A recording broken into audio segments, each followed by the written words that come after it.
নেতা বদলায়, দল বদলায়, জন্ম নেয় নতুন দল, কিন্তু সাধারণ মানুষের ভাগ্য কি বদলায়? আশ্বাস আর প্রতিশ্রুতি ফিরে আমরা খুঁজব বাস্তবতার প্রতিফলন। আমাদের কাজ প্রশ্ন করা, দেশ ও মানুষের স্বার্থে প্রশ্ন করেই যাব। থাকবে মত এবং ভিন্ন মতের শ্রদ্ধা। স্টার নিউজ কড়া আলাপের সঙ্গে শান্তা সরণী।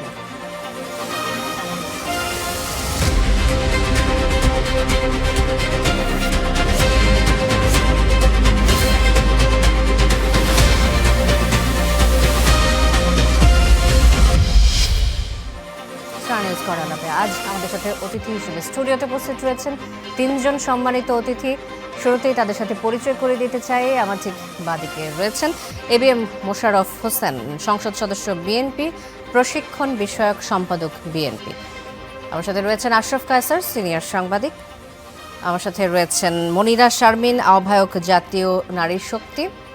তিনজনকে স্বাগত জানাচ্ছি আজকের কড়া আলাপে। শুরুতেই যে আলোচনাটা দিয়ে আজকে কড়া আলাপ শুরু করতে যাচ্ছি, যে সাতক্ষীরা 4 আসনে জামায়াতে ইসলামের সংসদ সদস্য গাজী নজরুল ইসলামের একটি ব্যক্তিগত মুহূর্তের ভিডিও আমরা নিশ্চয়ই সবাই দেখেছি। সেটি ছড়িয়ে পড়েছে গতকাল সোমবার রাত থেকে। ভিডিওটি সামাজিক যোগাযোগ মাধ্যমে আমরা দেখছি।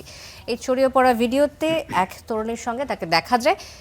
এবিএম মোশাররফ হোসেন, আলোচনার শুরুতে আপনার কাছে জানতে চাই যে এই ঘটনা যদি অনৈতিক হয়, তাহলে নৈতিক দিক বিবেচনায় একজন এমপির এই বিষয়ে আসলে তার বিরুদ্ধে কোনো ব্যবস্থা গ্রহণ করা যায় কিনা? যদিও এটা ব্যক্তিগত মুহূর্ত এবং সেটির ভিডিও ছড়িয়ে পড়েছে, আসলে নৈতিক অনৈতিক বিবেচনায় আসলে তার বিরুদ্ধে কোনো ধরনের অ্যাকশন নেওয়ার সুযোগ আছে কিনা?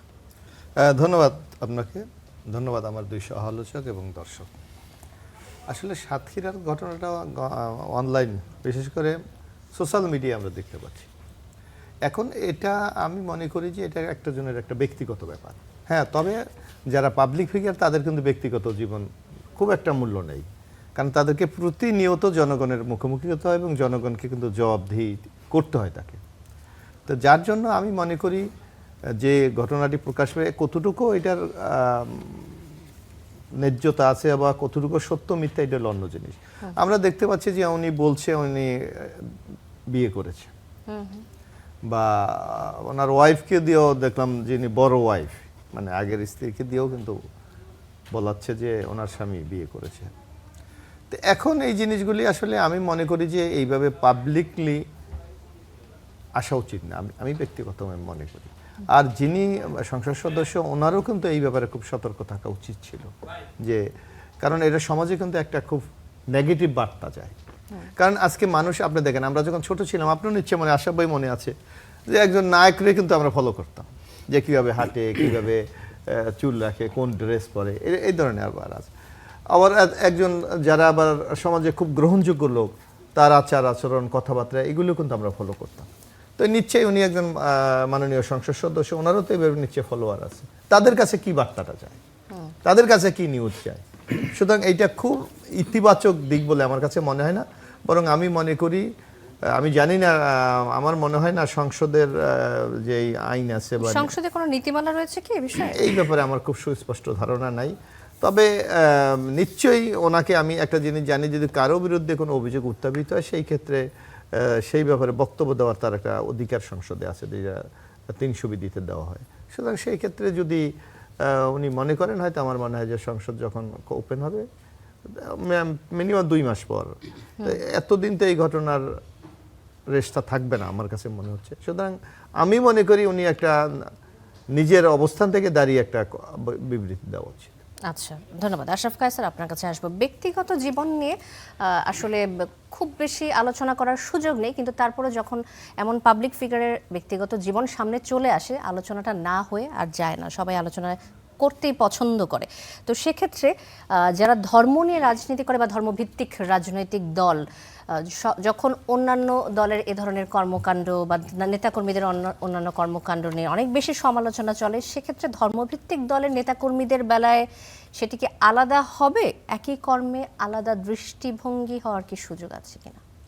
দেখুন, যে রাজনৈতিক দলের উনি সদস্য, সেই দলটি তো নীতি নৈতিকতার কথা বলে এবং সেই দলটি অন্য সব দলকে এই অর্থে খাটো করে যে তারা দুর্নীতি করে, তাদের চরিত্র ভালো না, তাদের নৈতিক স্খলন আছে।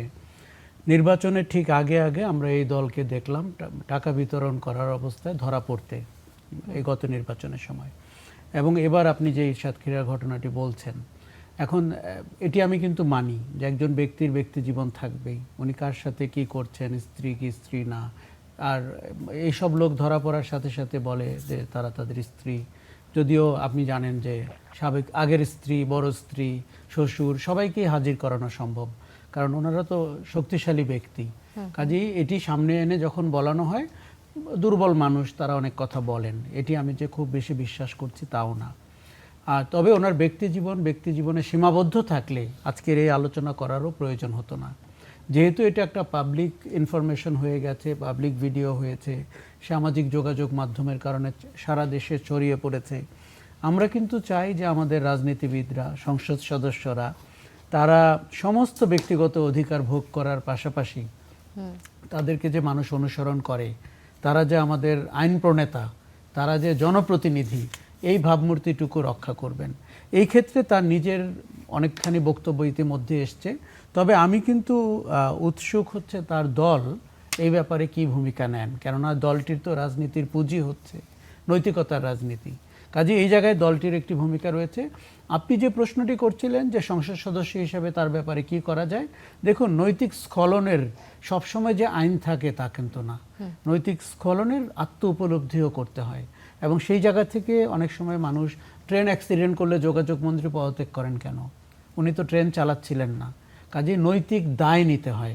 আমার মনে হয় যে এই সংসদ সদস্যের নৈতিক দায় নেওয়ার সুযোগ রয়েছে। আচ্ছা, এই নৈতিক স্খলন নিয়ে রাজনৈতিক দল হিসেবে জামায়াতে ইসলামী তার বিরুদ্ধে কি ধরনের ব্যবস্থা নেওয়া উচিত বলে আপনি মনে করেন? প্রথম কথা, আইনানুগভাবে বা সংসদে মোশাররফ ভাই যেমনটি বলছিলেন, আমার মনে হয় যে তেমন সুযোগ নাই। তবে দল কিন্তু তার সদস্যের ব্যাপারে ভূমিকা নিতে পারে। আপনি যদি একবার চিন্তা করে দেখেন যে এই ভিডিওটি কিংবা যখন নগদ অর্থ বিতরণরত অবস্থায় প্রায় ৭৪ লক্ষ টাকা সহ আপনার একজন নির্বাচনের আগে ধরা পড়লেন, এগুলো কিন্তু রাজনীতি, তারা যে রাজনীতিটি করতে চান সেই রাজনীতির জন্য একটা ভয়ঙ্কর বাজে সংবাদ, এবং তাদের রাজনীতির পুঁজিতে কিন্তু আঘাত করে এই ধরনের ঘটনা। কাজেই তাদের রাজনীতির স্বার্থে লোক দেখানো হলেও তাদের কিছু একটা করা উচিত বলে আমার মনে হয়।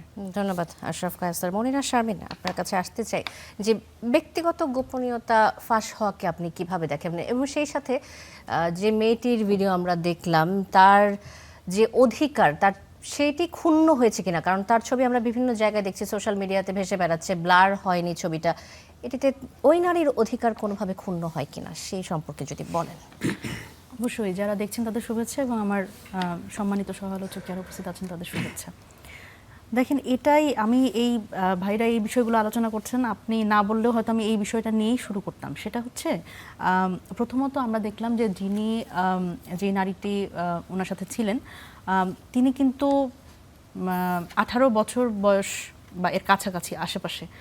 তো সেই জায়গা থেকে বয়সেরও একটা বিষয় কিন্তু আছে যে উনি আসলে 18 বছর বয়সের নিচে হলে আমরা তো শিশু বলি। এখন বলা হচ্ছে 18, এখন যখনকার ভিডিও 17 তখন হয়তো তার 18 মাস বছর ছিল কিনা সেটা একটা প্রশ্ন আসছে। এক্স্যাক্টলি। সো এই বিষয় নিয়ে যেহেতু এখনো অস্পষ্টতা আছে, তো সেখানে একটা বয়স সংক্রান্ত একটা ব্যাপার আছে যে সেই নারী আসলে তিনি প্রাপ্তবয়স্ক কিনা, এবং তার পরবর্তীতে যেভাবে করে আসলে ভিডিও করা হলো, এবং উনার ভিডিওটাতেও আমরা দেখলাম যে যখন আসলে মানে সবাই কনফেস করছে সেই সময়ও তাকে ফোকাস করা হলো। তো সেটাও একটা খুব গুরুত্বপূর্ণ ব্যাপার যে তাকে কিন্তু এখানে এক্সপোজ করা হয়েছে। এবং আরও একটা খুব গুরুত্বপূর্ণ বিষয় যেটা আমরা হয়তো বলছি না, সেটা হচ্ছে তার বায়োডাটাটা। বারবার করে তার বায়োডাটার সামনে আসছে, তার বায়োডাটার মধ্যে তার বাসার ঠিকানা এবং সেখানে তার হাইট কত, তার ওয়েট কত, এটা তো খুবই ব্যক্তিগত একটা ইনফরমেশন। সেটা কেন আসলে সবার জানার মানে একটা বস্তু হবে? এই জায়গায় তো একটা প্রোটেকশন তো থাকা দরকার ছিল, তার অধিকার তো এখানে ক্ষুণ্ণ হয়েছে। তো সেই জায়গা থেকে আমার মনে হয় যে এই ধরনের ঘটনায় আমরা যখন বলছি যে এখন একজন এমপির কথা আমরা জানছি, তো এমপি তিনি ক্ষমতাবান হতে পারেন, কিন্তু এই জায়গায় আসলে এই নারীটির যে প্রোটেকশন সেটা আসলে কে দিচ্ছে? কেউ দিচ্ছে না। এবং দেখেন এর সাথে সাথে কি হচ্ছে, এর সাথে সাথে ওই নারীর পরিবারের লোকজনও কিন্তু এক্সপোজড, তার বাবাকে এসে সামনে এসে কথা বলতে হচ্ছে, এবং এই পুরো ঘটনাটাতে এখন পজিটিভ নেগেটিভ যাই বলি, কিন্তু ওই নারী তো আসলে সামনের দিনগুলোতে তার তো একটা সোশ্যালাইজেশনের একটা জায়গা আছে, সোশ্যাল একটা লাইফ তার মেনটেন করতে হবে। সুতরাং এই জায়গাগুলোতে কিন্তু তার কথা আসলে ভাবা হচ্ছে কিনা এটা একটা বড় প্রশ্ন, এবং সেটা নিয়ে কিন্তু খুব বেশি কথা হচ্ছে না। এটা কিন্তু আমি যদি বলি জামায়াতে ইসলামের পক্ষ থেকে, তাহলে তাদেরও তো এটা দায়ভার যে একজন নারী এক্সপোজড হয়ে গেল, তাহলে তার ব্যাপারে আসলে কি, তাদের দায়বদ্ধতা কোথায়, তাদের দায়িত্বটা কোথায়, দায়িত্বশীলতার পরিচয় দিচ্ছেন কিনা আদৌ তারা। তো এটা একটা বড় প্রশ্ন অবশ্যই। জি, ধন্যবাদ। এম এম মোশাররফ হোসেন, অন্য প্রসঙ্গে আসছে। ত্রয়োদশ জাতীয় সংসদে আইন প্রণয়ন এবং সংসদীয় স্থায়ী কমিটি গঠনের ক্ষেত্রে কার্যপ্রণালী বিধি দীর্ঘদিনের সংসদীয় চর্চা লঙ্ঘনের অভিযোগ তুলেছে ট্রান্সপারেন্সি ইন্টারন্যাশনাল বাংলাদেশ, টিআইবি। সংস্থাটি বলছে যে সংখ্যাগরিষ্ঠতার জেরে সরকারি দল একচ্ছত্র ক্ষমতার অপব্যবহার করে সংসদীয় যে জবাবদিহিতা সেই সংস্কৃতিকে বেশ দুর্বল করে তুলছে, এমন একটি অভিযোগ তাদের কাছ থেকে এসছে। এবং একই সঙ্গে সংসদীয় কমিটির যে ক্ষমতা এবং কার্যকারিতা সেটি বাড়াতে সংশ্লিষ্ট সব পক্ষকে নিয়ে তারা নতুন আইন প্রণয়নের দাবি জানিয়েছে। এই যে অভিযোগটি টিআইবি করছে সরকারি দলের বিরুদ্ধে, এই অভিযোগ সম্পর্কে আপনাদের অবস্থান কি? অভিযোগটি সত্যি না মিথ্যা হলে সেটি কেমন? না, আপনার সংসদ পরিচালিত হয় না কার্যপ্রণালী একটা বিধির আলোকে, তাই সেখানে আপনার তো বিধির বাইরে তো যাওয়ার কোনো সুযোগ নেই। তা আমার মনে হচ্ছে যে টিআইবি কোন প্রেক্ষাপটে এই কথাটি বলেছে আমি আসলে নিউজটি পড়ি নাই, তবে আমি যতটুকু সংসদের রুলসটা জানি সেখানে সুনির্দিষ্টভাবে বলা আছে যে আপনার কতটুকু মর্যাদাভাবে কতটুকু একটা কমিটিতে রাখা হবে। যেমন আপনার এখন সিট অনুসারে, যেমন বিএনপির আপনার 213 সিট আছে এখানে আসন, জামায়াতে ইসলাম জোট সহ আছে 77 আসন। তা আমরা যতটুকু জানি যে সংসদে এখন ইতিমধ্যে 6টা 7টা 8টা কমিটি গঠিত হয়েছে এখন পর্যন্ত। কমিটি হবে মনে হয় সর্বোচ্চ 49। সেই ক্ষেত্রে জামাতে ইসলাম এবং এনসিপি জোট যতটুকু মনে হয় 10টা বা 9টা পাবে। আপনি কি এটা কি ভায়োলেশন হয়েছে?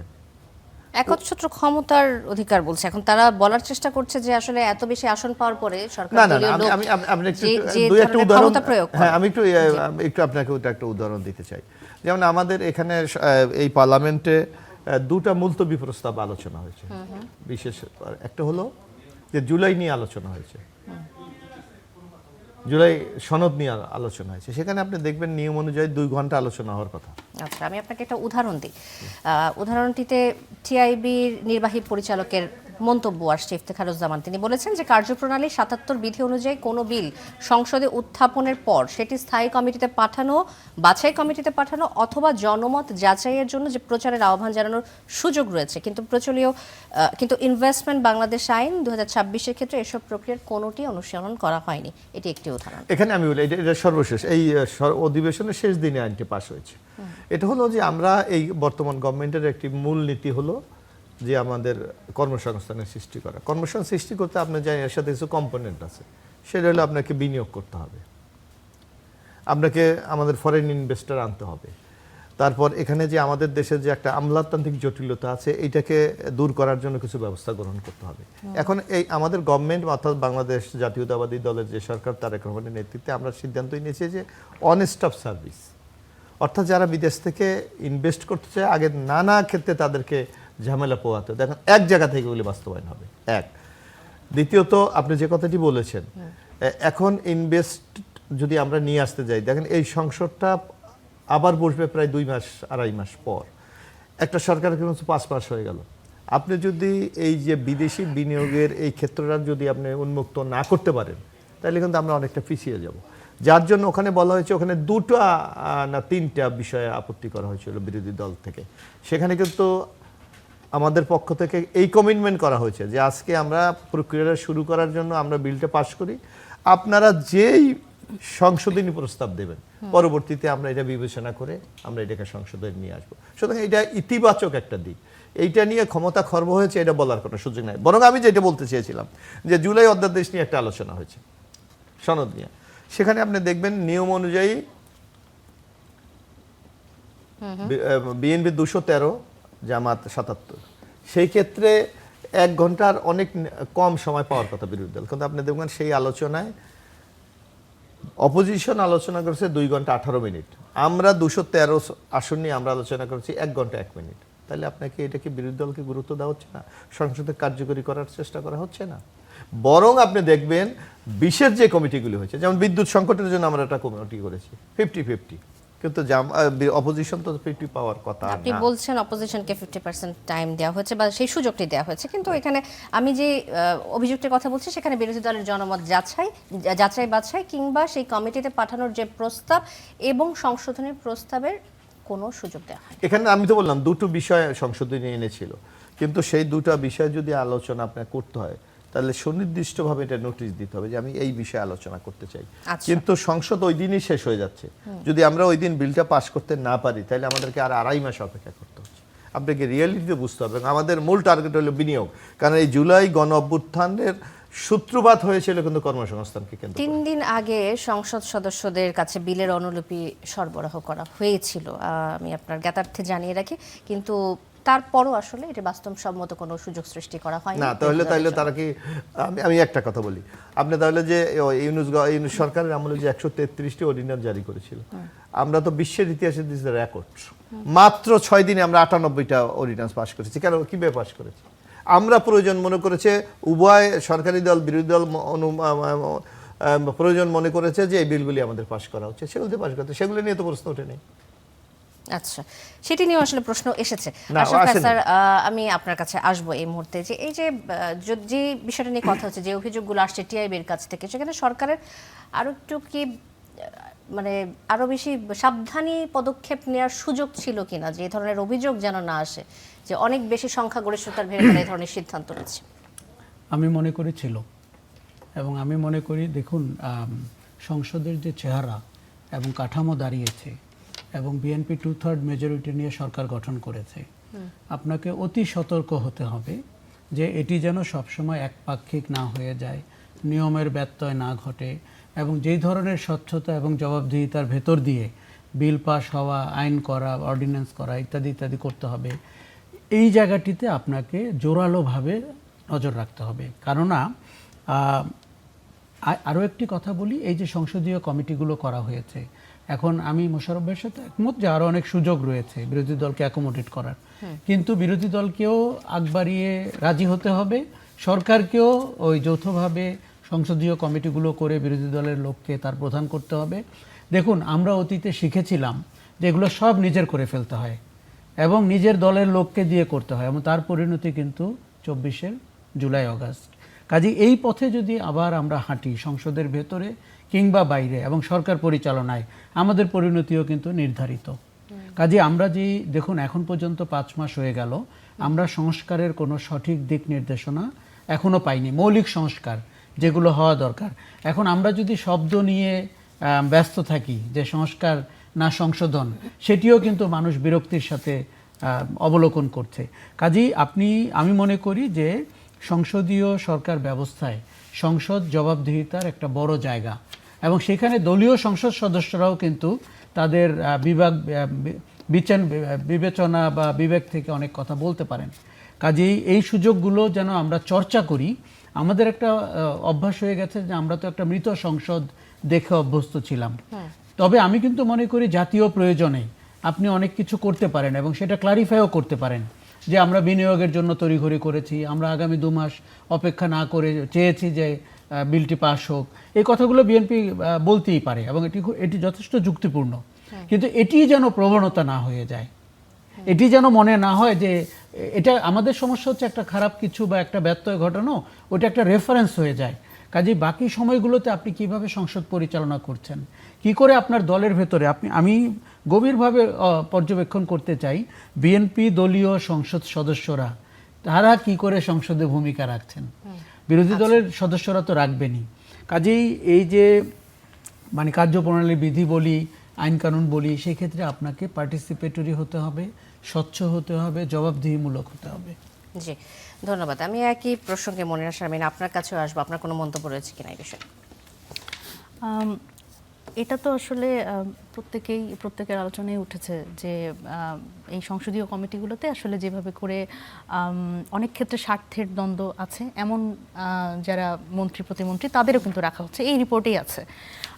আমি একটা বিষয় একটু যুক্ত করি এই আলোচনার সাথে, সেটা হচ্ছে যে পল্লী উন্নয়ন ও সমবায় মন্ত্রণালয়ের যিনি প্রতিমন্ত্রী, তিনি কিন্তু স্বার্থের দ্বন্দ্ব বা কনফ্লিক্ট অফ ইন্টারেস্ট নিয়ে অলরেডি কিন্তু তিনি অনেকভাবে বিতর্কিত। তো তাকে কিন্তু আবার এই বিতর্কিত হওয়া সত্ত্বেও তাকে আবার কিন্তু দেখেন সংসদীয় কমিটিতে অর্থ মন্ত্রণালয়ের একটা কমিটিতে কিন্তু রাখা হয়েছে।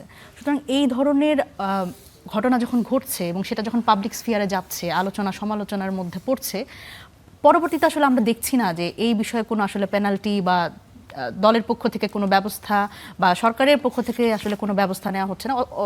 উল্টো আমরা দেখছি যে যেভাবে করে চলে যাচ্ছে, মানে তাদের সেভাবে করে রিওয়ার্ডই অনেকখানি করা হচ্ছে।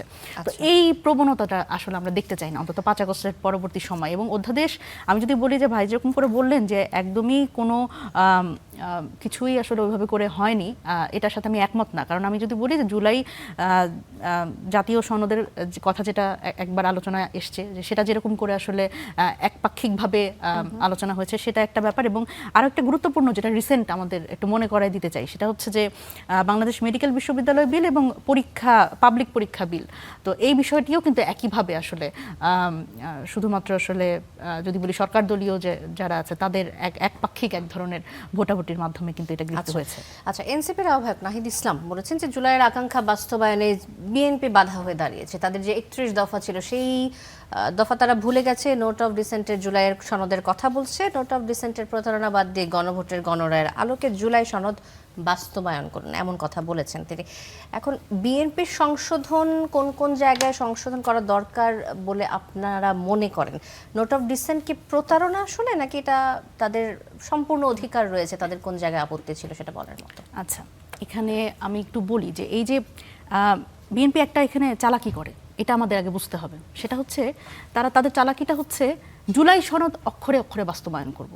এখানে জুলাই সনদ অক্ষরে অক্ষরে বাস্তবায়ন করবো, হ্যাঁ এটা তো ঠিকই আছে। কারণ আপনি যদি গণভোটের যে 4টা প্রশ্নের 4 নম্বর প্রশ্নটাতে যান, সেখানে কিন্তু লেখা আছে যে এই 3টা ব্যতীত অপরাপর যে সংস্কারগুলো সেগুলো প্রত্যেকটি রাজনৈতিক দল তার ইশতেহার অনুযায়ী বাস্তবায়ন করবে। সুতরাং জুলাই সনদ অক্ষরে অক্ষরে বাস্তবায়ন হয়ে গেল, কিন্তু প্রথম 3টার তাহলে কি হবে? এটা হচ্ছে বড় প্রশ্ন। এবং আপনারাও যখন আলোচনা করেন টকশোগুলোতে, তখন বিএনপিকে আসলে এই জায়গাতে ধরতে হবে যে গণভোটের রায় বাস্তবায়নের কথা বলেন।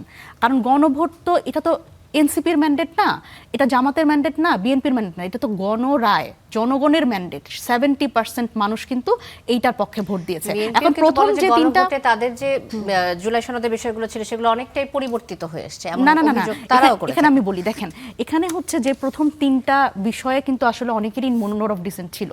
ধরেন যে তত্ত্বাবধায়ক সরকার ব্যবস্থা এখন ফেরত আসলো, বিএনপি এখন যেটা ইমপ্লিমেন্ট করতে চায়, সেই তত্ত্বাবধায়ক সরকার ব্যবস্থা নিয়ে কিন্তু আমাদের কথা হয় না ঐক্যমত্য কমিশনে। আমাদের কিন্তু ওখানেও আমরা একটা পরিবর্তিত একটা ব্যাপার ছিল যে একটা সার্চ কমিটির মাধ্যমে তত্ত্বাবধায়ক সরকার ব্যবস্থাটা আমরা আবার এখন চালু করতে চাই।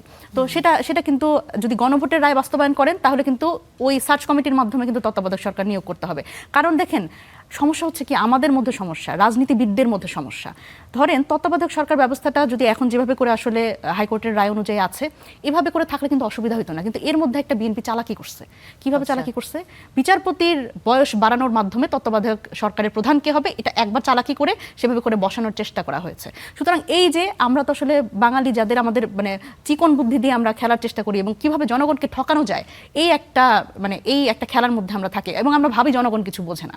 কিন্তু এই জায়গাটাই কিন্তু এই জুলাই ভেঙে দিয়েছে। এখন জনগণের কাছে আপনি গেলেন, মাননীয় প্রধানমন্ত্রী জনাব তারেক রহমান, এই যে মোশাররফ ভাই, প্রত্যেকেই তো হ্যাঁ ভোটের জন্য ক্যাম্পেইন করেছে না? তাহলে হ্যাঁ ভোটের জন্য যদি আপনি ক্যাম্পেইন করেন, তাহলে আপনি কেন মানুষের কাছে যেই কারণে গেছেন, তারা যখন 70% মানুষ যখন ভোট দিয়েছে, আপনি সেটা কেন মানবেন না?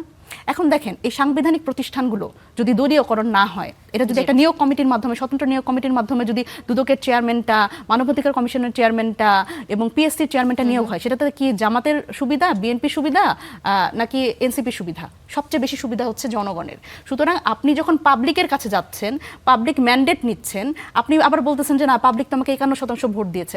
51% মানুষ যারা ভোট দিয়েছে, তারা তো এই কারণেও ভোট দিয়েছে, তারা বিশ্বাস করেছে যে বিএনপি ওই সংস্কারটা করবে। সুতরাং 70%-এর মধ্যে যারা, তারা তো 51%-এর মধ্যেই আছে। সুতরাং এটা তো স্পষ্ট প্রতারণা। এটা তো আসলে বুঝতে খুব বেশি রকেট সায়েন্স পড়তে হয় না। মনিরা শারমিন, এবিএম মোশাররফ হোসেন, অনেক আলাপ এই জুলাই সনদ নিয়ে, অনেক কিছু সবকিছু প্রধানমন্ত্রী তারেক রহমান বলেছেন জুলাই সনদ অক্ষরে অক্ষরে পালন করবেন, কিন্তু তারপরও বিরোধী দলগুলো থেকে সবসময় অভিযোগ আসছে এবং এই আলোচনা থামছেই না। এই বিতর্ক কি চলবেই? আপনি এখানে স্পষ্টভাবে আপনাকে উদ্দেশ্যটা কিন্তু সৎ থাকতে হবে। আপনি দেখেন একটা সহজ হিসাবে এখানে মনিরা শারমিন যা বলছে, আমরা এইগুলি তো আলোচনা তো সবাই জানে। আপনার কি এখানে দুটো জিনিস ডিফারেন্সটা কোথায় হচ্ছে, একটা হলো জুলাই সনদ। জুলাই সনদে কি 84 বিষয় আপনার আলোচনা হয়েছে, এর মধ্যে 30টি বিষয়ে সবাই ঐক্যমত হয়েছে। এই 30টা বিষয় নিয়ে তো কিন্তু কারো কোনো আপত্তি নেই। আপনি দেখেন মনিরা শারমিনের জিজ্ঞাসা করেন বলবেন না যে আমরা কেয়ারটেকার গভর্নমেন্ট আমাদের ফিরে যাওয়া, প্রাইম মিনিস্টারের মেয়াদকাল 10 বছর হওয়া, আমরা আর্টিকেল 70 সংশোধন করা, আমরা আপার হাউস তৈরি করা, আমরা লোকাল গভর্নমেন্ট, আমরা নিরপেক্ষ হওয়া, অর্থাৎ কোনো রাজনৈতিক দলে না হওয়া, এই বিষয়গুলো নিয়ে কিন্তু কারো কোনো আপত্তি নেই। আপত্তিটা এখন কোথায় শুরু হয়েছে সেটা বলা হচ্ছে, যেমন ওই যে মানবাধিকার কমিশনের আইন, আপনার জুলাই দুদক, এইগুলি। এখন আমরা কি বলেছি যে এই বিষয় উচ্চকক্ষ, হ্যাঁ, উচ্চকক্ষ তো রাজি আমরা না না আসন, আপনারা আসনের ভিত্তিতে আসন, এটা তো আমরা আগেও বলেছি আমরা এটা। তারপর আপনি এখন সমস্যাটা কোথায় হয়েছে আপনাকে একটু বলি। যেটা গুম কমিশন করেছে সেইটা শাস্তির ব্যাপারে বলা হয়েছে 7 বছর না 14 বছর এরকম। আমরা মনে করি যে এটার আরো কঠিন শাস্তি হওয়া উচিত। আচ্ছা, মানে আপনারা আরো কঠিন শাস্তি নিয়ে নতুন করে এটা সাজিয়ে আনতে চাই, এবং সেইটা কবে আসবে? না, এটা অলরেডি চলছে। আপনি যদি মানে শারমিনকে জিজ্ঞেস করেন, ইতিমধ্যে সকল রাজনৈতিক দল, যারা স্টক হোল্ডার, বিশেষজ্ঞ ব্যক্তি, তাদেরকে নিয়ে কিন্তু এটা আমার জানা মতে 4-5টা মিটিং হয়েছে। সেখানে জামাতে ইসলামীর যে প্রতিনিধি অংশগ্রহণ করেছে তার সাথে আমার কথা হচ্ছে। এরা চাচ্ছে এইটা আরেকটা সমস্যা হলো যে গুম কমিশনের সাথে এই মানবাধিকার আইন, এখানে গুম কমিশন বলা হচ্ছে যে আপনি এটাকে তদন্ত করে চিহ্নিত করবেন যে অপরাধ হয়েছে, এটা বাস্তবায়নের দায়িত্ব দেবেন আপনি গুম কমিশনে, তো এটা তাই না, গুম কমিশন। আমাদের বক্তব্য হলো, আমাদের আইনমন্ত্রী স্পষ্ট বলেছে আমি 2টা জিনিস তো আমার দরকার নেই। একজন একটা তদন্ত করলো, আবার ওই তদন্তটা যদি সে না অ্যাকসেপ্ট করে তাহলে আপনি কি করবেন? যার জন্য আমরাকে সবার কাছে গ্রহণযোগ্যতা আইনটা করে আগামী আমরা অধিবেশনে এটাকে উপস্থাপন করব।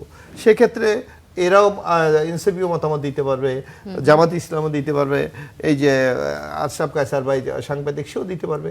এটা তো ফ্লেক্সিবল, সবার জন্য মানে পরবর্তী অধিবেশনে আমরা আসলে পাচ্ছি কমিশন বিএনপি বাস্তবায়ন করবে, এটা তো কথা নাই। বরং আমি মনিরা শারমিনকে বলি যে বলছে এরা ওই যে সাংবিধানিক পরিষদের মাধ্যমে বাস্তবায়িত হবে, তাইলে মনিরা শারমিনেরা কি দেখে নাই স্পষ্টভাবে জুলাই সনদে বলা আছে 1 থেকে 47 পর্যন্ত সংবিধান সংশোধনের মাধ্যমে বাস্তবায়িত হবে। আপনি ওই সময় মেনে নিয়েছেন অ্যামেন্ডমেন্টের মাধ্যমে এটা হবে, এখন আপনি কেন আবার সাংবিধানিক পরিষদের কথা বলেন? আরেকটু ব্যাপার আপনি দেখেন এখানে যে ডিফারেন্সটা হচ্ছে, একটা হলো জুলাই সনদ যেখানে নোট অফ ডিসেন্ট শো আছে, আপনি বললেন 4 নম্বর প্রশ্নটা, আর আপনি করলেন কি জুলাই আদেশ করলেন, সেই আদেশটা দেওয়ারই কোনো এখতিয়ার মহামান্য রাষ্ট্রপতির নাই। তাহলে আপনি 133টা অর্ডিন্যান্স জারি করলেন, তো হয় একটা কেন আপনি অর্ডার জারি করলেন? আচ্ছা, আমি উত্তরটা নিয়ে আসি। আশরাফ স্যার আপনার কাছে আসবো কিছুক্ষণ। আমি একটু মনিরা শারমিনের কাছে উত্তরটা নিতে চাই যে সংবিধানের মাধ্যমে বাস্তবায়নকে আপনারা কেন মানছেন না? আপনারা তো অ্যাগ্রি করেছিলেন, অ্যাগ্রিড হয়েছিলেন। আচ্ছা, এখানে আপনি আমাকে বলেন যে সংসদে বসে আমরা যেই একটা এককক্ষ বিশিষ্ট আইনসভা, সেখানে আমরা দ্বিকক্ষ বিশিষ্ট করব, এটা কিভাবে করব? অ্যামেন্ডমেন্টের মাধ্যমে তো সেটা হবে না। এটার জন্য একটা মানে যেটা প্রপার সিস্টেম সেটা হচ্ছে গণপরিষদ লাগবে। গণপরিষদ আমরা নির্বাচন বাদ দিলাম, এখান থেকে আমরা সরে আসছি। এখন আমরা বলছি যে সংবিধান সংস্কার একটা সভা লাগবে, কারণ আপনি এখন বাইক্যামেরাল পার্লামেন্ট করতে গেলে আপনার আসলে এটা মৌলিক পরিবর্তন সংবিধানের, এটা আপনি সংসদে বসে সংসদীয় সংশোধন কমিটির মাধ্যমে এটা করতে পারবেন না। এবং এই যে আরও যে বিষয়গুলো যেটা একদম সংবিধানের মৌলিক পরিবর্তনের সাথে সম্পর্কিত, সেগুলোর জন্য সংবিধান সংস্কার সভা লাগবে। এবং এটা কি বিএনপি জানে না? আপনার মনে হয় না? মৌলিক কি আর কি আছে? হ্যাঁ, এটা এটা এটা তো এই যে ধরেন এই যে সংবিধান ধরেন আপনি অ্যামেন্ডমেন্টের মাধ্যমে আবারও অনেকটা অ্যাডভাইজারি কাউন্সিলের মত হচ্ছে এখানে।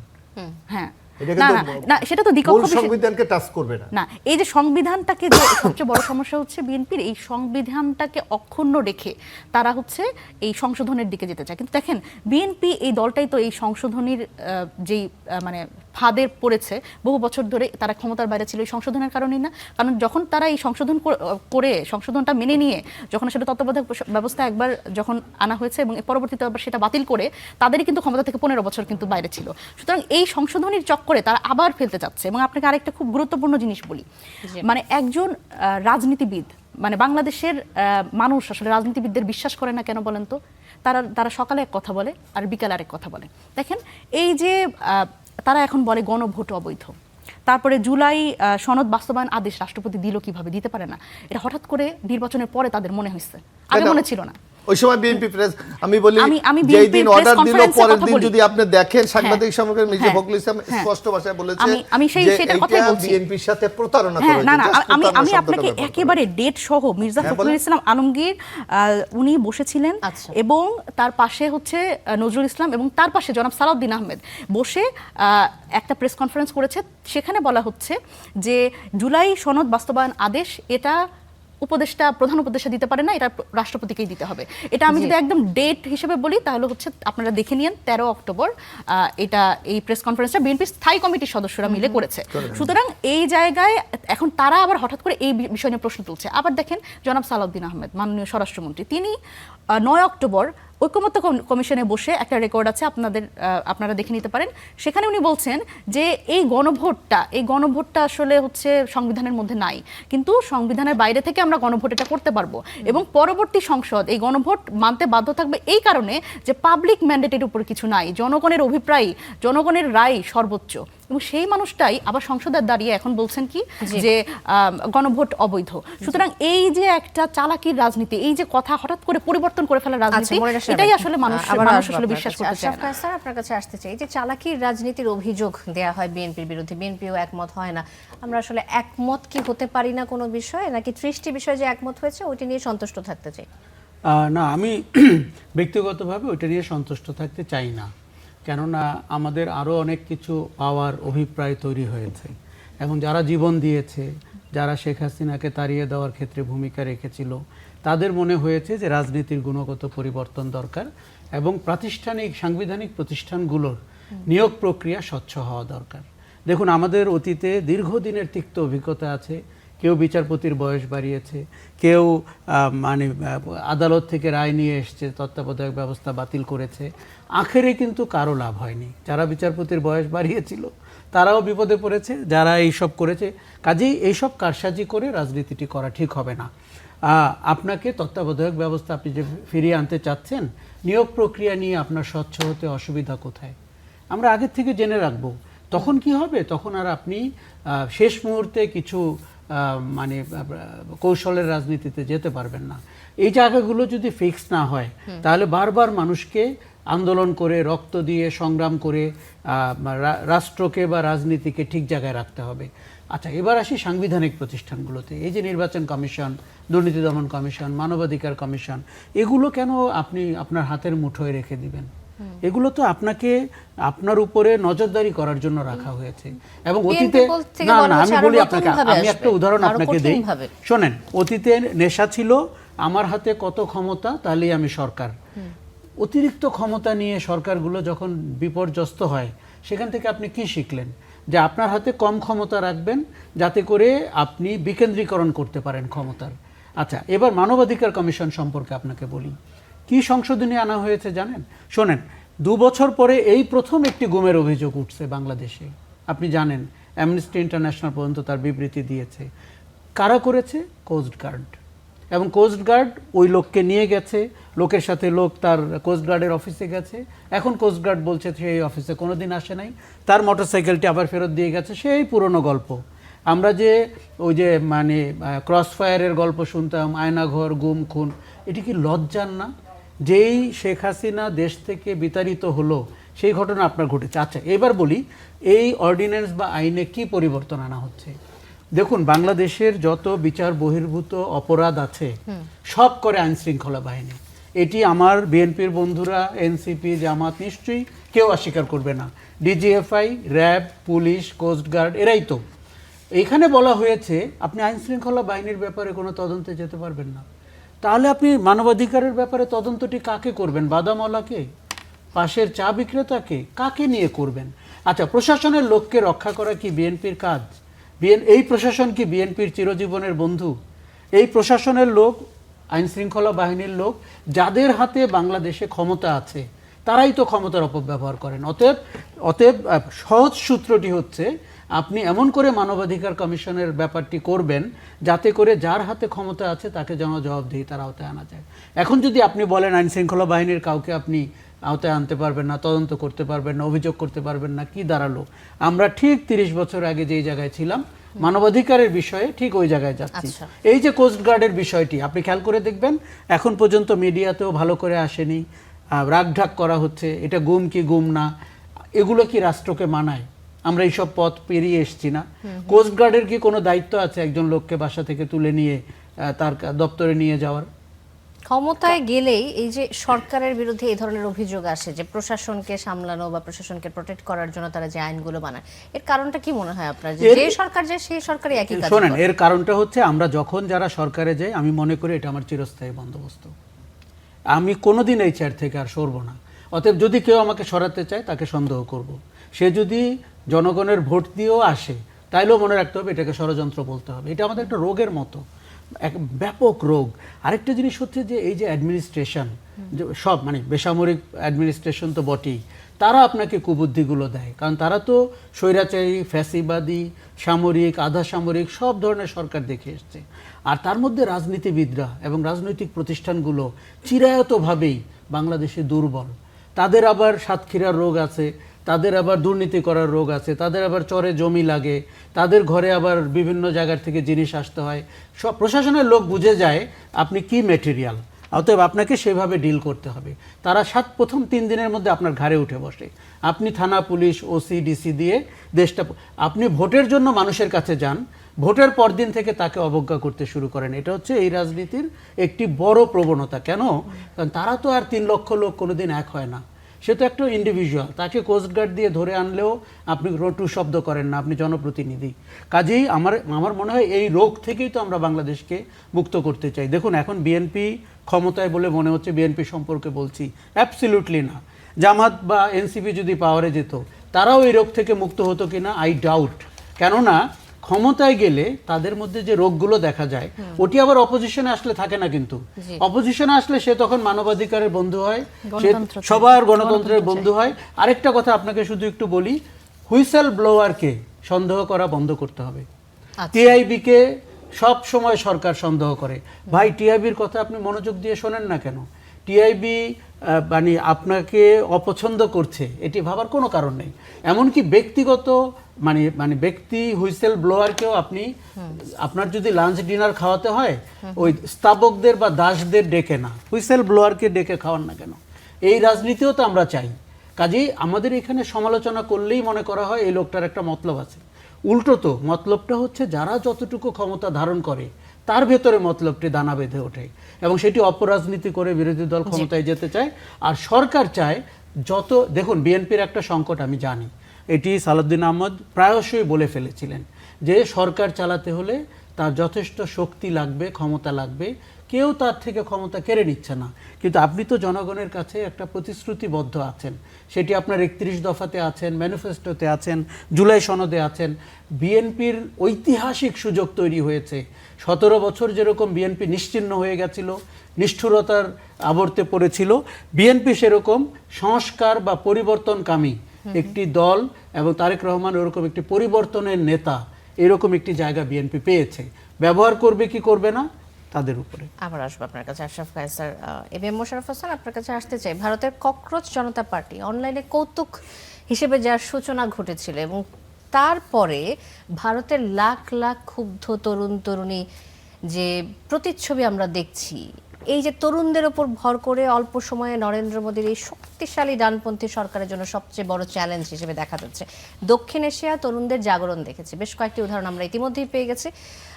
বাংলাদেশে কি তারুণ্যের ঢেউ শেষ হয়ে গেছে 24-এর গণ অভ্যুত্থানের পরে, নাকি এখনো আবারও আসতে পারে, আমরা যদি ইন্ডিয়ার কে এক্সাম্পল হিসেবে আবারও নেই? না, আমাদের সমাজ ব্যবস্থায় বলেন বা বিশ্ব রাজনীতি বলেন, তরুণদের একটা গুরুত্ব সব সময় ছিল, আছে।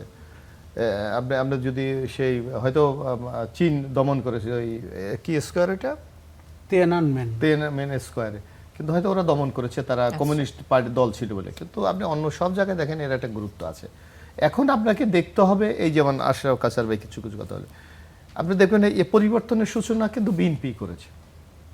আমরা যখন শেখ হাসিনা ক্ষমতায় ছিল তখন কিন্তু আমরা 2023 সালে জুলাই মাসের প্রথম আমরা 31 ঘোষণা করেছিলাম। তখন আমরা কিন্তু জানতাম না শেখ হাসিনা এভাবে পালিয়ে যাবে। অর্থাৎ বিএনপি একটা পরিবর্তনশীল বাংলাদেশ দেখতে চায়। আপনি দেখবেন আমাদের এই যে 5 মাসের কার্যক্রমে আপনি দেখেন বিএনপির আচরণে, আমাদের মাননীয় প্রধানমন্ত্রী আপনি দেখেন, আগে যে প্রধানমন্ত্রীর বহরে গাড়ি, রাস্তা ব্লক দিয়ে দেওয়া, মানে একটা সরকার যে আছে এটাকে বোঝানো, কিন্তু এখন কি আপনি সেটা বুঝতে পারছেন? কিছু কিছু পরিবর্তন, পজিটিভ পরিবর্তন আমরা এখন দেখছি। একটা দেশের আপনার একটা পরিবর্তনকে তো আপনি রাতারাতি চেঞ্জ করে দিতে পারবেন না। রাতারাতি তো আপনি বাংলাদেশটাকে আমেরিকা বানিয়ে দিতে যে পারবেন। অভিযোগটা আসছে যে টিআইবি, আমরা যদি আমরা তো সমালোচনা করি নাই, আমরা টিআইবি সমালোচনা সেটা আমলে নিচ্ছে না। কে বলছে আপনার আমলে নিচ্ছে না? আপনি যে আমরা নানা এই আপনি বলছেন এই যে নির্বাচন কমিশন, আমরা ঐক্যমত হয়েছি না যে নির্বাচন কমিশন আগে সরকার নিয়োগ দিত। দেখুন না, আমরা বলেছি এর চেয়ে আপনি নিরপেক্ষ কি বলবেন, যে স্পিকারের নেতৃত্বে প্রধানমন্ত্রী, বিরোধী দলীয় নেতা এবং থার্ড পার্টি এরা মিলে সিদ্ধান্ত নেবে কে প্রধান নির্বাচন কমিশন হবে। এর চেয়ে আপনার জনগণের ইনভলভমেন্ট অথবা পাবলিক সেন্টিমেন্টকে ধারণ করার এর চেয়ে আর কোন কার্যকরী সংস্থা আছে? আপনি প্রধান বিচারপতি, সিদ্ধান্ত হয়েছে ঐক্যমত কমিশনে যে যিনি সর্বোচ্চ সিনিয়র, আমরা সেখানে একটু যোগ করেছি যিনি সিনিয়র সিনিয়র তার মধ্যে সংকট থাকতে পারে, তার নিয়ে আপত্তি থাকতে পারে, আর 2 জন। এর চেয়ে গণতন্ত্র আপনি কি চান? আমরা এই যে আপার হাউসের কথা বলছি, আমরা হাউসের জনগণের সার্বভৌম ক্ষমতার নির্বাচিতকে সংসদ, আপনি আরেকটা বডিকে আপনি উপরে বসিয়ে দেবেন যে সংসদের উপরে, তার স্ট্যাটাসটা কি হবে? বরং আমরা বলেছি যে এই জিনিসটা শারমিন বলেছে, এইটা একটা অনেকটা অ্যাডভাইজারি বডি হিসাবে কাজ করবে, যে আপনাকে অ্যাডভাইস করবে, যে সংসদ যদি কোথাও ভুল করে তারা সেটা ধরিয়ে দেবে তাদের। ওনারা বলতেছে সংসদ সদস্যরা জনগণের সরাসরি ভোটে নির্বাচিত, তারা যেমন ভোট দেওয়ার সক্ষমতা থাকে। এনসিপি বলতেছে, জামাত ইসলাম বলছে তাদেরও ভোটের পাওয়ার দিতে হবে। এটা কি বাস্তবতার নিরিখে সম্ভব? আপনারা বলেন, আশরাফ ভাই আছে এখানে, বলেন। এই কিছু কিছু আপত্তি এখানে। এখন আপনি যদি মনে করেন ডেমোক্রেসি কি, 84 ব্যাপারে আমরা ঐক্যমত হয়েছি। এখানে যদি আমরা বাংলাদেশে কি মনে করি, এই দেশে 60% 70% হলে সেটাই তো বাস্তবায়ন। এখানে আপনি আমার মনে হয় 99% বাস্তবায়িত হচ্ছে। আর যদি আপনি 100% বাস্তবায়ন করেন তাহলে আলোচনার কোনো দরকার নেই, তাহলে আরেক স্বৈরাচারী শাসন ব্যবস্থা আপনি কায়েম করে দিলেন। সুতরাং আমাকেও রিয়ালিটি আমাদেরকে বুঝতে হবে। আমি ধীরে ধীরে একটা এগিয়ে যাচ্ছি। বাংলাদেশে আপনি যে পরিবর্তনগুলি দেখেন, এই জুলাই গণ অভ্যুত্থানের এই পরিবর্তন অন্য 111 এই দেশে হয়েছে না? জনগণের শক্তি কি ঠেকিয়ে রাখতে পেরেছিল সেই ষড়যন্ত্রকে? তো সুতরাং আপনাকে সামগ্রিক বিষয়গুলিকে মূল্যায়ন করে কিন্তু আপনাকে এগিয়ে নিয়ে যেতে হয়। রাতারাতি যদি আপনি বলেন যে আমি এটা এই করে ফেলবো, সেটা বাংলাদেশে কিন্তু সম্ভব। ধন্যবাদ মনিরা শারমিন। বাংলাদেশের তারুণ্য ভারতের ককরোচ জনতা পার্টির এই যে আন্দোলন, এই আন্দোলনকে কিভাবে দেখছে? এই আন্দোলনকে আমরা খুবই পজিটিভলি দেখি। তবে যেটা বিষয় সেটা হচ্ছে যে তারা ভারতের যে জনসংখ্যা এবং যারা আসলে জমায়েত হয়েছে ওখানে, এবং সেটা আসলে কতদিন সাস্টেন করতে পারবে, বা আদৌ তারা আসলে সেই মানসিক জোরটা তাদের আছে কিনা যে তারা আসলে এইটা পদত্যাগ হওয়ার পরেই তারা ঘরে ফিরে যাবেন, এটা আসলে আরেকটু সময় গেলে। আমাদের 24-এর গণ অভ্যুত্থানের সাথে কোনো মিল খুঁজে পান কি আপনি? হ্যাঁ, অনেক মিল। আন্দোলনের যে জায়গাটা দেখেন, প্রথমত এখানে তরুণদের আসলে কিভাবে ডিল করতে হবে, বা এই জেনজি জেনারেশনটা তো আসলে একটা জেনারেশন, তো এদের সাথে আসলে কিভাবে কথা বলা বা এদের আসলে কিভাবে ডিল করতে হবে, আমাদের যেই সরকার বা যে রাজনৈতিক দলগুলো আছে তাদের কিন্তু এক ধরনের এখানে আমি একটু মিসম্যানেজমেন্ট বলেন বা একটু অনভিজ্ঞতা আমি খেয়াল করি। কারণ দেখেন কিছুদিন আগে আমাদের দেশেও যে একটা পরীক্ষা নিয়ে যে একটা অস্থিতিশীলতা তৈরি হলো, সেখানেও কিন্তু দেখেন এই তরুণদের আসলে খুব বেশি গুরুত্ব না দেওয়া এবং তাদের আসলে কিভাবে ডিল করবে এটা না জানাটা আমার কাছে মনে হয়েছে খুব খুব সেটা আসলে পরিস্থিতিটা অস্থিতিশীল করার জন্য একটা বড় নিয়ামক হয়েছিল। ইয়ের ক্ষেত্রেও, ভারতের ক্ষেত্রেও আমি এই একই বিষয়ে লক্ষ্য করি। কারণ এই যে একটা অন্যায় করে যে জবাবদিহিতা নাই, এই জবাবদিহিতা যে আমার কারো কাছে করতে হবে না, এই যে মনস্তত্ত্বটা, এটা আমাদের এমপি মন্ত্রীদের বা আমাদের রাজনৈতিক দলগুলোর মধ্যে খুবই মানে কট্টরভাবে তাদের মধ্যে আছে। এইটা এভাবেই চলবে, এই মনস্তত্ত্বটা থেকেই আসলে বের হয়ে আসতে হবে, এভাবে আসলে চলবে না। এবং এইটা দীর্ঘদিন আসলে কেউই এই জায়গাটা, এই অটোক্রেসিটা কেউই সহ্য করে না। সুতরাং একটা গালি থেকেই তো দেখেন এখানে সবচেয়ে গুরুত্বপূর্ণ মিল হচ্ছে যে আপনি মর্যাদাতে আঘাত করলেন, আপনি রাজাকার বললেন, আপনি তেলাপোকা বললেন, যেখানে আপনার দায়িত্ব বেকারদের কর্মসংস্থান করা, আপনি বললেন যে এরা তেলাপোকার মতো সবসময় ফেসবুকিং করতে থাকে, অনলাইনে থাকে। তো এইভাবে করে আপনি আপনার যেটা দায়িত্ব, সেই দায়িত্বটা আপনি এড়ালেন এবং আপনি আরও তরুণদের অবজ্ঞা করলেন। সেই অবজ্ঞার যেটা ফলাফল, সেটা তো আজকে ভালো না, এবং সেটা কিন্তু মোদী সরকারকেও কিন্তু একটা নাড়া দিয়েছে। এবং সেখানকার আপনি দেখেন যে যারা তরুণরা তারা ঐক্যবদ্ধ হয়েছে এবং তাদের আমি যদি বলি যে স্লোগানের কথা বলেন এবং তাদের নানান ধরনের যেই কর্মকাণ্ড, সবকিছুর সাথে কিন্তু মিল আছে। আমরা দেখেন আমাদের কিন্তু খুব বিতর্কিত হতে হয়েছে একটা সময়, ইনকিলাব জিন্দাবাদ এই কথাটা বলে। আমরা তখনও বলেছি যে এটা তো একটা আমি মনে করি এটা একটা ইন্টারন্যাশনাল এবং একটা প্রতিবাদের একটা স্লোগান, ইনকিলাব জিন্দাবাদ। সেটা ভগৎ সিং থেকে শুরু করে ভারতের বামপন্থীরা কিন্তু এই স্লোগানটা দেয়। কিন্তু এই যে এই স্লোগানেও আমাদের একটা মিল, এবং যেভাবে করে আসলে এই বিচারটা চাওয়া হচ্ছে, তাদের অনেকগুলো তরুণ এই প্রশ্ন লিকের ফলে তারা তাদের যে আত্মহত্যা করেছে, সেই জায়গাতে যে আসলে তাদের সেন্টিমেন্টে আঘাত লেগেছে এবং এইটা যে আসলে তাদের রাজপথে তারা প্রমাণ করছে, এটার সাথে আমি 24-এর যে আমাদের আন্দোলন, সেই আন্দোলনের অনেকখানি মিল পাই। ধন্যবাদ মনিরা শারমিন। আমি আশরাফ কায়সার আপনার কাছে আসবো। ভারতের এই আন্দোলনে আপনার পর্যবেক্ষণ জানতে চাই যে বাংলাদেশের ছাত্র জনতার অভ্যুত্থান আমরা দেখলাম 2024 এবং নেপালের অভ্যুত্থান, এখন ভারতে আসলে একের পর এক আমাদের আশেপাশের দেশগুলোতে এই ধরনের অভ্যুত্থান, এটা কি অন্য কোনো দেশের প্রভাব রয়েছে বলে আপনার মনে হয়, কোনো ষড়যন্ত্র বলে আপনি মনে করেন কিনা? আমি একদমই মনে করি না। এবং আপনি জানেন যে বাংলাদেশের জুলাই আগস্টকে পলাতক শক্তি এবং তাদের যে কালচারাল ফ্যাসিস্টরা আছেন, তারা এটি বলার চেষ্টা করেন যে বাইরের শক্তি দিয়ে শেখ হাসিনাকে বিদায় করা হয়েছে। ব্যাপারটি একদমই না। ভারতে আজকে আমি একটা প্লাকার্ড দেখলাম যে আমি আমার মানে এই দুর্নীতিগ্রস্ত সরকারের বিরুদ্ধে আমি নিজেই নেমেছি এবং I am offering my service for free, কেউ আমাকে পে করে নাই। এই প্লাকার্ডটা আজকে ভারতে দেখা গেছে। কেননা ওখানেও একই অভিযোগ করছে বিজেপির সমর্থকরা যে চায়না পয়সা দিয়েছে, অন্যরা পয়সা দিয়েছে। আপনি একটা জিনিস মনে রাখবেন যে এই স্টাবলিশমেন্ট সবসময় প্রতিবাদকে ভয় পায়, প্রতিবাদের চরিত্র হনন করার চেষ্টা করে, এমনকি সিঙ্গেল আউট করে ব্যক্তিকে, তাকে বিষোদ্গার করার জন্য। আমি বাংলাদেশের পরিস্থিতির সাথে ভারতের পরিস্থিতির অনেক মিল পাই। একটি কথা আপনাকে একটা ছোট্ট জিনিস যোগ করতে চাই যে মনমোহন সিং এবং সোনিয়া গান্ধীর নেতৃত্বাধীন সরকার বিরোধীদের চাপে পড়ে, জনরোষের মুখে পড়ে তারা এক সময় একের পর এক মন্ত্রী এবং মুখ্যমন্ত্রীকে পদত্যাগ করাতে বাধ্য করেছিল, এবং পরবর্তীতে তিনি মনে করেছিলেন সোনিয়া গান্ধী যে এত সহজে পদত্যাগ করানো ভুল ছিল, এতে নাকি বিরোধীরা আরো বেশি আক্রমণাত্মক হয়ে ওঠে। যদি সবাই স্বেচ্ছায় এই আন্দোলনে আসে তাহলে খুব সহজেই নরেন্দ্র মোদীর হার মানা বা পদত্যাগ করা, এটিকে আসলে দুর্বলতা হিসেবে দেখা হবে কিনা? দেখুন, পরিস্থিতি প্রথমত বলি, ভারত একটা ফ্যাসিবাদী শাসনের আওতায়। বাংলাদেশে যেরকম ছিল, ইনফ্যাক্ট বাংলাদেশ ছিল তাদের টেস্ট কেস। এখানে কিভাবে ম্যানিপুলেশন করা যায়, বিরোধী দলকে নিঃশেষ করা যায়, একটা মেকি বিরোধী দল তৈরি করা যায়, নির্বাচন বহির্ভূতভাবে সরকারকে রাখা যায়, এগুলো সব বাংলাদেশে ভারতের সহযোগিতায় শেখ হাসিনা করেছেন। এখন ভারত একটি ফ্যাসিবাদী রাষ্ট্র, ভারতে একটি শাসন চলছে যেটি বাংলাদেশে আমরা যে কালো শাসনের আওতায় ছিলাম অনেকটা সেই রকম। নরেন্দ্র মোদীর মধ্যে সেই চরিত্রগুলো আপনি দেখতে পাবেন যেটি একটি ফ্যাসিবাদী শাসকের চরিত্রের মধ্যে পড়ে। আচ্ছা, এখন আমি আপনাকে বলি যে এইগুলো এস্টাবলিশমেন্ট অনেক কথা বলবেন। যেমন আমি শিওর শেখ হাসিনা এখন মনে করেন গণভবন থেকে পালিয়ে না গেলেও পারতেন, তার লোকজনকে জড়ো করে, চোর গেলে বুদ্ধি বাড়ে বলে না, এরকম করে ওনার মাথায় অনেক কিছু আসে। এগুলো কিন্তু ঠিক না। ওই মনমোহন সিং সরকার বা সোনিয়া গান্ধী সরকারে তারা বাধ্য হয়েছিলেন। আমরা হয়তো ভুলে গেছি কংগ্রেসের মন্ত্রীদের দুর্নীতি তখন কি আকার ধারণ করেছিল। আরেকটা জিনিস হচ্ছে যে এই আপনার উপমহাদেশে রাজনীতিবিদরা কিন্তু মূলত পরিণত বয়সের মানুষ। তারা তরুণদের আশা আকাঙ্ক্ষা, মনোভাব, চিন্তা চেতনা ধরতে ভুল করেন এবং তারা দীর্ঘদিন তরুণদেরকে মার্জিনালাইজড করে রেখেছেন। তাদেরকে বলা হয়েছে রাজনীতিতে অংশ না নিতে।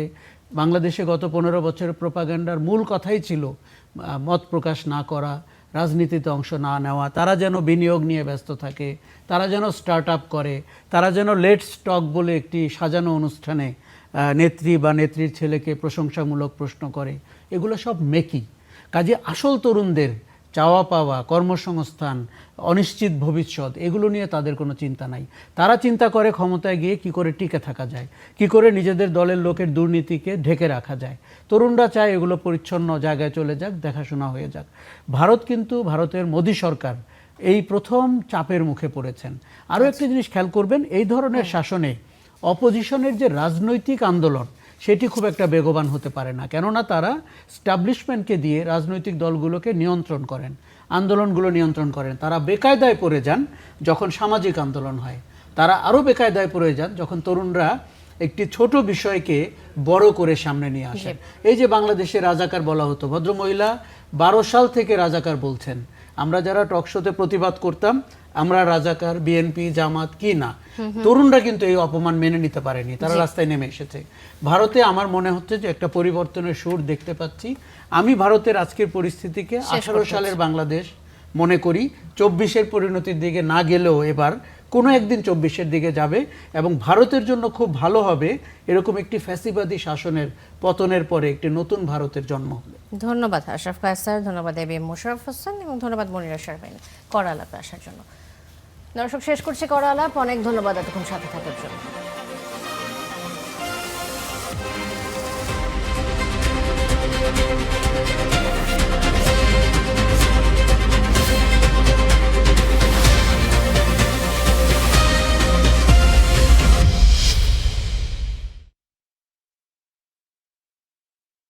বাংলার মাটির ঘ্রাণ, যে মাটি আগলে রাখে হাজার